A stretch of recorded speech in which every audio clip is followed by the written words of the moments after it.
पहले आए थे, छोटी सी गाड़ी थी, कहा था नए तरीके की राजनीति करूंगा।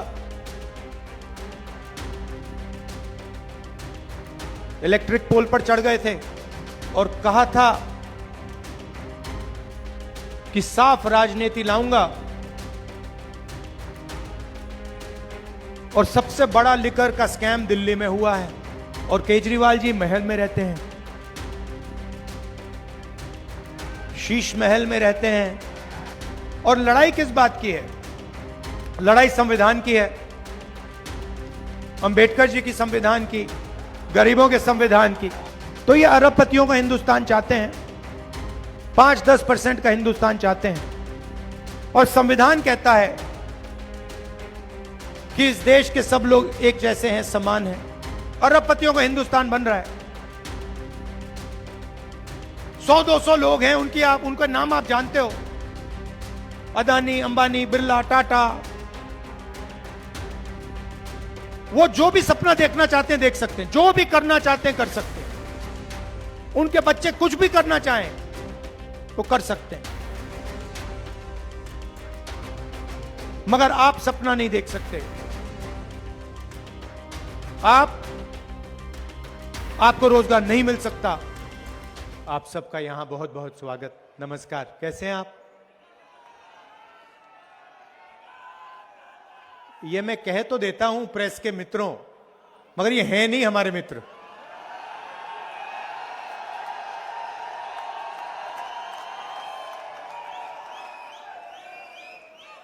ये जो जनता की समस्याएं हैं,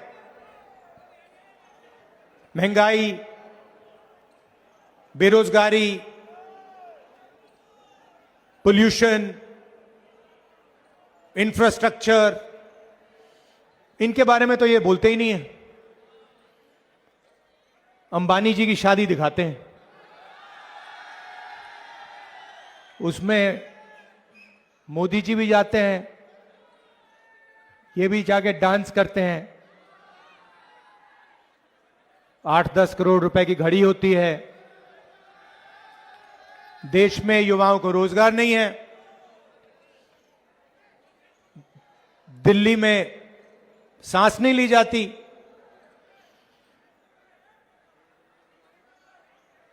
सड़कें टूटी हुई हैं, मगर मीडिया वाले सिर्फ मोदी जी का चेहरा दिखाते हैं, अंबानी जी की शादी दिखाते हैं, अदानी जी के एयरपोर्ट दिखाते हैं। लड़ाई विचारधारा की है और एक तरफ नफरत फैलाने वाले लोग, बीजेपी, आरएसएस के लोग, और दूसरी तरफ कांग्रेस पार्टी,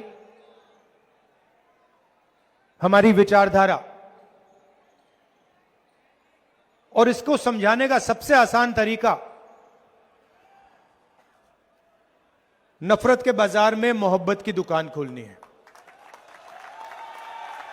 और कुछ कहने की जरूरत ही नहीं होती।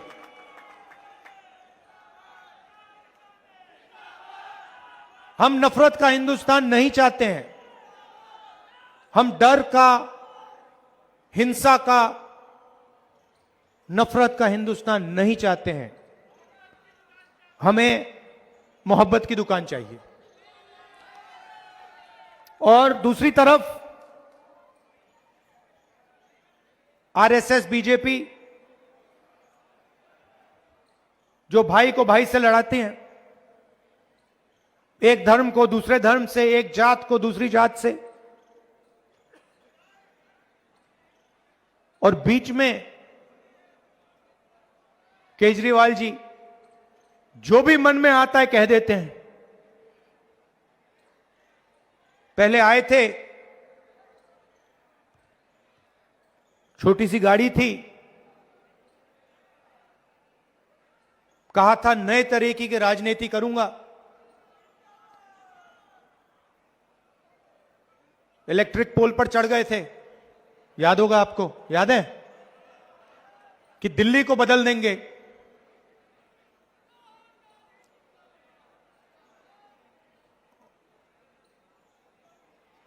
और जब गरीबों को जरूरत पड़ी तो कहीं नहीं दिखे वो। जब दिल्ली में हिंसा हुई कहीं नहीं दिखे वो। और कहा था कि साफ राजनीति लाऊंगा, और सबसे बड़ा लिकर का स्कैम दिल्ली में हुआ है और उनके घर की आपने फोटो देख ली। नरेंद्र मोदी जी ने मुझे घर से बाहर निकाल दिया, फेंक दिया उठा के। मैंने चाबी दी, मैंने उनसे कहा भैया लो अपना घर, मुझे नहीं चाहिए, भागो यहां से। और केजरीवाल जी महल में रहते हैं, शीश महल में रहते हैं।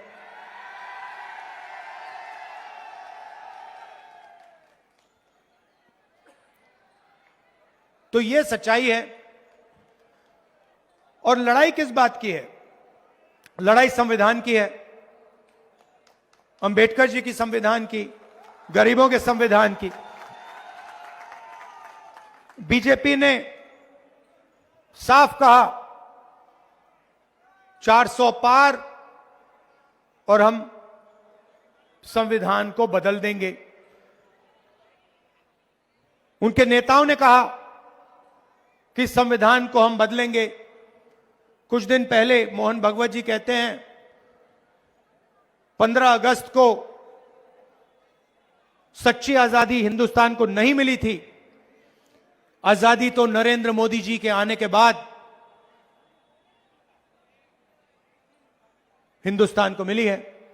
इसका मतलब मोहन भगवत जी ने इसका अपमान किया, कॉन्स्टिट्यूशन का अपमान किया, अंबेडकर जी का अपमान किया। अगर 15 अगस्त 1947 में आजादी नहीं मिली तो इसका क्या मतलब है? आजादी का फल हमारा संविधान है और बीजेपी के नेता कह रहे हैं कि हमें आजादी नहीं मिली। आजादी तो हमें मोदी जी के आने के बाद जब राम मंदिर का उद्घाटन हुआ है तब मिली है। और राम मंदिर के उद्घाटन में आप मुझे बता दो, एक गरीब व्यक्ति आपको उस उद्घाटन में नहीं दिखा होगा। अंबानी दिखे, अदानी दिखे, सब बड़े बड़े लोग दिखे, अरबपति दिखे। और हमारी जो राष्ट्रपति हैं, आदिवासी हैं, उनको वहां तक नहीं जाने दिया। नई पार्लियामेंट बिल्डिंग का उद्घाटन होता है, नरेंद्र मोदी जी कहते हैं हिंदुस्तान की राष्ट्रपति नहीं जाएंगी, उद्घाटन वो नहीं करेंगी। तो ये अरबपतियों का हिंदुस्तान चाहते हैं, 5-10% का हिंदुस्तान चाहते हैं। और संविधान कहता है कि इस देश के सब लोग एक जैसे हैं, समान हैं, कोई कम नहीं है, कोई बड़ा नहीं है, कोई छोटा नहीं है। हिंदुस्तान के सारे नागरिक एक समान है। कॉन्स्टिट्यूशन में लिखा हुआ है, इसमें लिखा हुआ है कि इस देश में किसी को नहीं डरना चाहिए। इस देश में, इसमें कहां लिखा है कि एक अरबपति को हिंदुस्तान के सारे एयरपोर्ट, सारे पोर्ट, डिफेंस की इंडस्ट्री, इंफ्रास्ट्रक्चर सारा का सारा पकड़ा देना चाहिए? कहां लिखा है इस किताब? तो यह डर फैलाने का लक्ष्य है। यह हिंदुस्तान का धन अरबपतियों के हवाले करना चाहते हैं, यह आपको लड़ाना चाहते हैं। हिंदू मुसलमान, एक जात के लोगों को दूसरे जात से यह लड़ाना चाहते हैं। और फिर जो आपका धन है वो आपके जेब से निकालकर अरबपतियों को देना चाहते हैं। और गलतफहमी में मत रहिए, ये अदानी जी जो हैं, ये नरेंद्र मोदी जी के बहुत खास मित्र हैं। ये जो करोड़ों रुपए हैं असलियत में ये अदानी जी की कंपनी है, मगर कंट्रोल नरेंद्र मोदी जी के हाथ में है। यह सच्चाई है। जीएसटी का पैसा आप देते हो,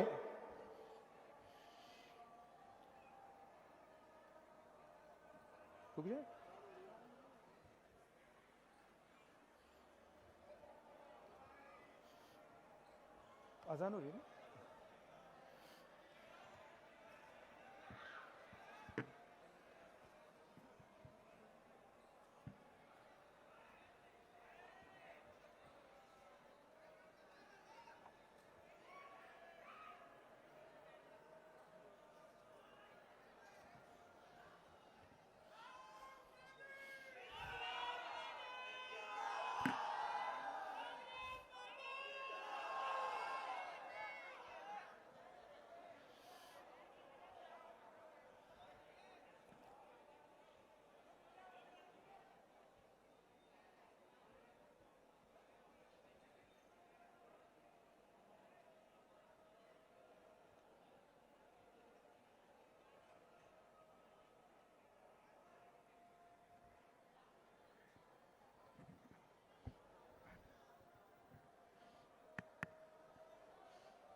हो गया।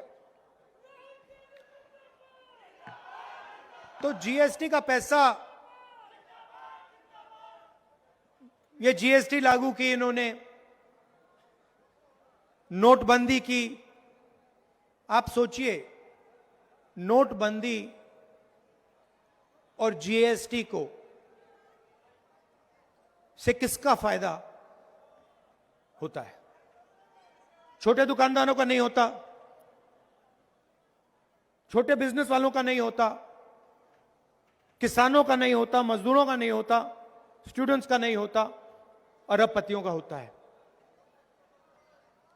ये पूरा का पूरा इनकी जो पॉलिसीज हैं, ये सारी की सारी अरबपतियों की पॉलिसीज हैं। तो जीएसटी आप देते हो।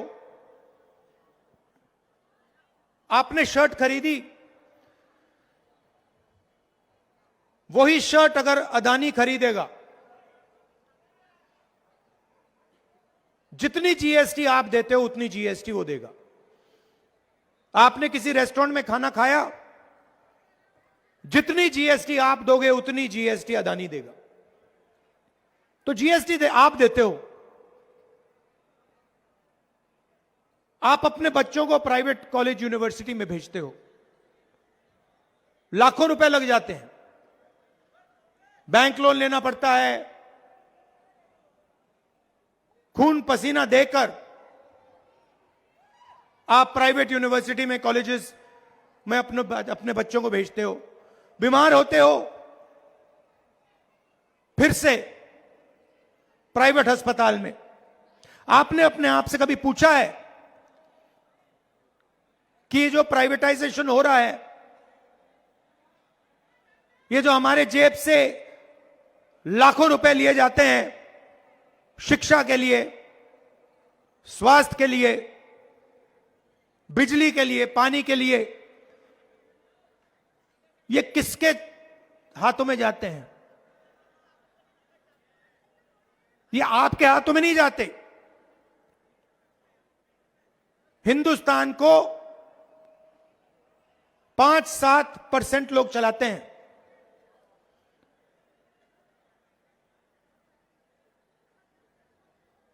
हिंदुस्तान में 50% पिछड़ा वर्ग है, 15% दलित है, 8% आदिवासी है और 15% माइनॉरिटी है। सबको जोड़ दो तो 90% आबादी है। दलित, आदिवासी, पिछड़ा वर्ग, माइनॉरिटी, उसमें आप मुसलमान, सिख, ईसाई सबको जोड़ दो, 90% बनता है। 500 कंपनी हैं जो हैं हिंदुस्तान की सबसे बड़ी, ये मीडिया के जो मालिक हैं, अदानी, अंबानी, इन 500 कंपनी की लिस्ट निकालो, आप हैरान हो जाओगे। मालिकों की लिस्ट में आपको एक पिछड़े वर्ग का, एक दलित, एक आदिवासी, एक माइनॉरिटी नहीं मिल सकता, कोई है ही नहीं। उनकी मैनेजमेंट की लिस्ट निकालो, जिनकी 90% आबादी है, उनका आपको एक आदमी नहीं मिलेगा सीनियर मैनेजमेंट में। मुझे दिखा दो, नाम बता दो, अदानी की कंपनी में दलित व्यक्ति का नाम बता दो जो मैनेजमेंट में है, जो चला रहा है कंपनी को। करोड़ों रुपए की सैलरी है। आपसे कहते हैं कि भैया आप लोगों को बच्चों को कॉलेज यूनिवर्सिटी भेजना चाहिए, बड़ा सपना दिखाते हैं। आप लाखों रुपए कॉलेजेस में डाल देते हो, सपना देखते हो कि भैया हमारा बच्चा इंजीनियर बनेगा, डॉक्टर बनेगा, आईआईटी में चला जाएगा, आईआईएम में चला जाएगा। मगर आप सर्टिफिकेशन के लिए, ठप्पे के लिए अपने बच्चों को स्कूल, यूनिवर्सिटी, कॉलेज नहीं भेजते हो। आप इसलिए भेजते हो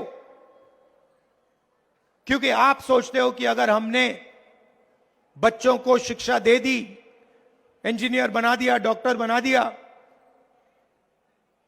तो उन्हें रोजगार मिलेगा। और देश की सच्चाई है कि आपको जो भी करना है कर लो, लाखों रुपए डाल दो, बच्चों को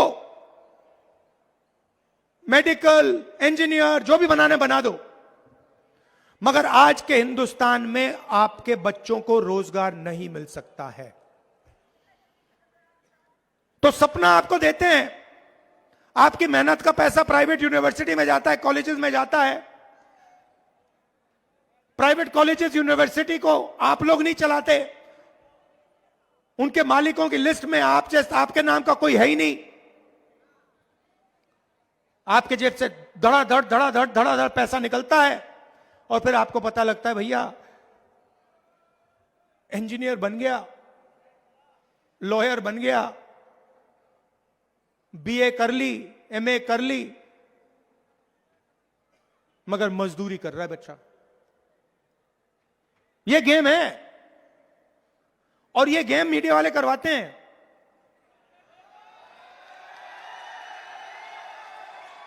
एक तरफ मोदी जी का चेहरा दिखाएंगे, देखो ध्यान भड़काने का काम है, ध्यान भड़काने का काम है। कभी आपको अमिताभ बच्चन दिखाएंगे, कभी आपको अमिताभ बच्चन, फिर कभी अंबानी की शादी, फिर कभी कहेंगे भैया देखो भैया उधर बड़ा क्रिकेट मैच चल रहा है, डांस गाना होगा, मन की बात होगी, मगर काम की बात मीडिया वाले कभी नहीं करेंगे। काम की बात क्या है? काम की बात क्या है? काम की बात यह है कि भैया हमें रोजगार क्यों नहीं मिल रहा, महंगाई क्यों बढ़ती जा रही है, हमारे जेब से पेट्रोल का पैसा अंबानी की जेब में क्यों जा रहा है। यह है काम की बात। अदानी को सारे के सारे एयरपोर्ट क्यों मिल रहे हैं, अग्निवीर क्यों हुआ, जवानों से पेंशन क्यों छीनी गई। ये हैं सच्चे मुद्दे। इसके बारे में कोई बात नहीं करेगा, मगर नुकसान तो आपका होता है।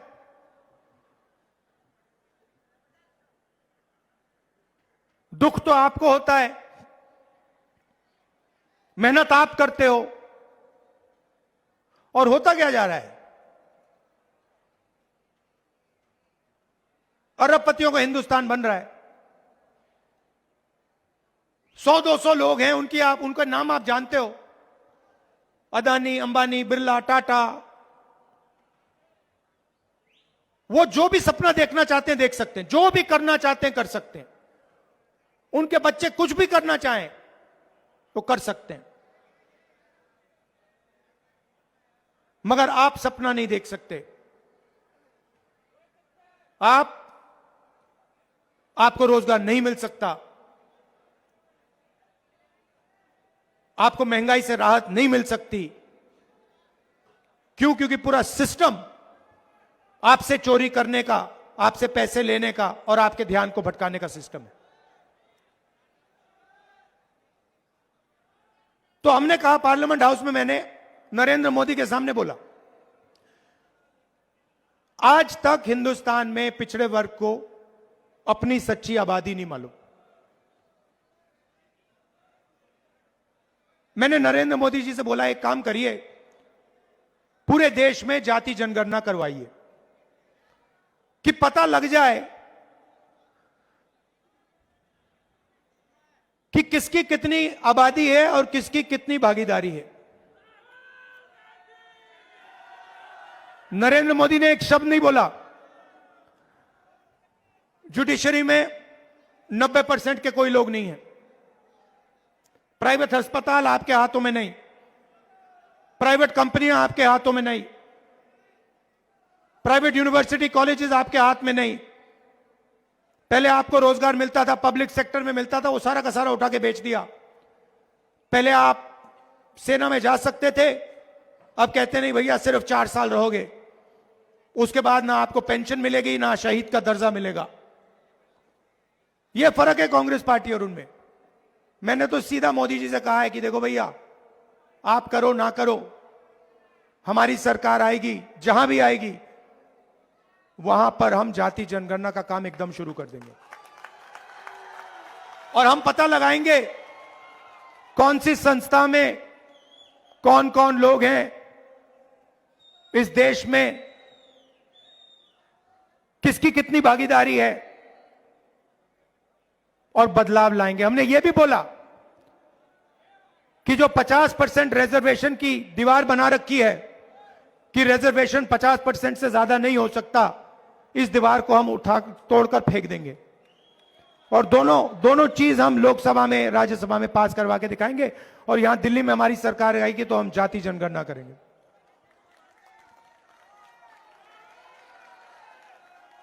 यहां पे आपके अनिल चौधरी जी हैं, इनका आप पूरा समर्थन दीजिए, पूरा समर्थन कीजिए।